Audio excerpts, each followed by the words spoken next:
kopanang le lona shwalaneng ena mona kanaleng ya Mo Africa Radio Television Mr TV ka mo re bitsang ka teng. Kajeno ke letsatsi la pele re o hasetsa Mr TV ka marangrang a YouTube.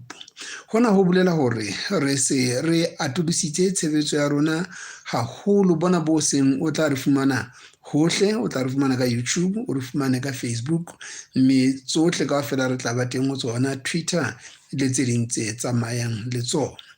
Hona ke kgatelopele e kgolo, mme re leboha Modimo ka wena hobane ke ka thuso ya hao re tsebileng ho fihlela boemo bona ba hore YouTube e re dumelle ho hasa ka mokgwa ona.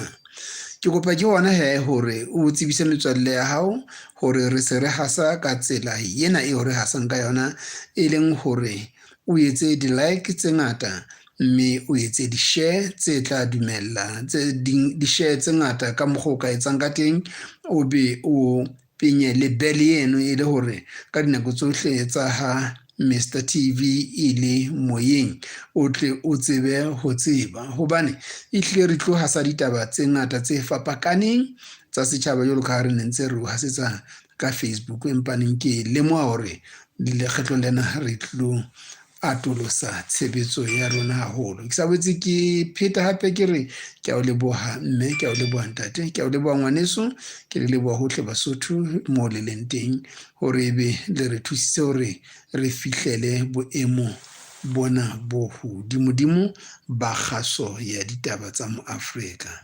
Modimo a be le wena, a o ekeletse, a o hlohonolofatse hohle mo o leng hona teng.